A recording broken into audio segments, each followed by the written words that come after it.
Uh, Tell us about the now, how to trust the process of now. The process of now? The process of now, yeah. So the economic collapse, the changes of weather, the actual feeling of winter is a time to dress yourself and to surround yourself with things that make you warm. And I think what is happening right now, the winter could be felt very strongly. The aspect of economic collapse coming is like a cold winter for a lot of people. And I see that the economic collapse is actually, it's truly a blessing in disguise. I know that it's very difficult for many of us out there that have houses and have families to take care of and responsibilities of things to take care of. I know that it seems very challenging, and it is very challenging for many of us. I see this as truly a blessing because I really believe that me being American, I think that a lot of Americans have gotten ourselves lost in external things, such as external things that make us happy. Lots of houses, cars, toys. I'm presently reading a book right now called Anastasia. I'm halfway through it. If anybody is into reading, I definitely recommend the book. I feel that the economic collapse right now is really something that's taking away the illusions, and we're going to begin to wake up and begin to recognize the true gifts that we always had just within ourselves. Because when our external gets taken away, where do we usually go? We go within ourselves. And there's truly where our gifts are. Anastasia in the book, she talks about connecting with the Mother Earth. And I really feel that the Earth definitely has all the knowledge for us. If we go spend a day in a park somewhere, go sit by a river or a creek, or go out in the hills and just look at the sky at nighttime and the stars, we start seeing a bigger picture of it all. And I really feel that that's really where we're going to get our true knowledge from. If we watch TV, we watch, there's a program called RT, which is Russian TV, and they got all the action stuff that's happening. I was watching it for a few weeks, and I noticed I was starting to get very, very stressed out.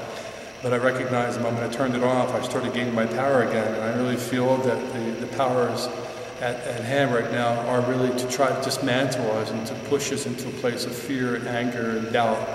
And those energies don't enhance us, they deplete us. And they really are actually stepping up their mojo, to say to speak, trying to scare the heck out of each one of us by doing these things. I just recently heard that it was, 1973, they passed a law in Senate to militarize America.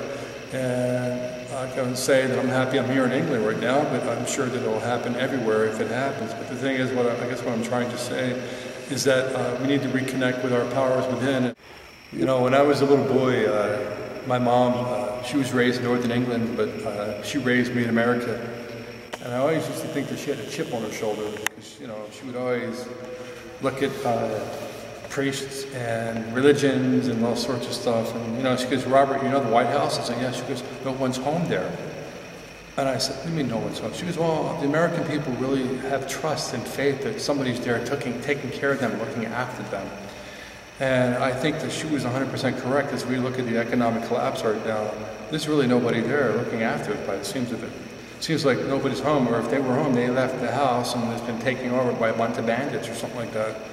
So I feel that for those of you that are out there looking to be saved, looking for refuge of actually somebody or Big Brother coming to help you, well, I think this is not going to happen. I feel that the Big Brother and the Big Savior is you, yourself, your family, your loved ones, the land, the Mother Earth, to reconnect and stand in your goddess abilities that you have within inside yourselves to survive through this storm. I feel that the storm is going to get a lot more rocky right now before it gets better. I think that right now we have Christmas holidays. I feel that a lot of people get really emotional at this time, and I really feel that those of you that are out there, if you have any friends, call them, making an extra effort to go outside of your boundaries and try to connect with them and help them, because we're all experiencing basically the same thing right now. We will survive the storm. I really feel this way.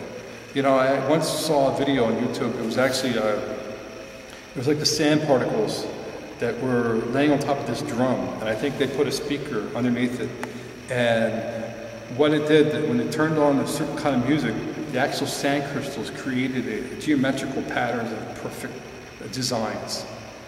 And when they changed the tune of the music, the crystals of the sand fell, they became mush. And after that, they actually recrystallized themselves in another geometrical pattern. And I feel what is happening right now, we're dismantling the actual environments of the earth that we no longer serve us with the external stuff. And we're having to get very simple again. And really, simple is good. Simple is very good. So keep your life as simple as you can. I have lots of friends that have been removed out of their houses, removed from their mortgages. At first, it was a nightmare for them. A lot of them tell me now it's a blessing. They're no longer stressing out and having to pay the bank outrageous amounts of money for spaces that were much bigger than they ever needed. I would say to everyone on this planet right now that each of us are so powerful beyond our comprehension, and that it's truly up to each one of us to be the creator of our own reality. Even though we have been creating our own reality for a really long time, I think now is much more important than ever before, because it's really going to be up to each one of us to shift this planet. The planet is fine. The people on it have obviously had a rough time being on the planet. But I feel that if you really create from a place of intention, that you can intend to create beauty in your life. You can intend to create beautiful experiences, relationships around you. You can intend to create by imagination. You know, they said that we must become like little children in order to enter into the kingdom of heaven. I don't think there's much of a more true statement that I've ever heard before. And I feel that it's truly about imagination. So if we can imagine a beautiful place that we wish to live in, it's up to you to create that. No one's coming to help us. It's up to each one of us to create our own reality. So the power is within you to do that. I know that.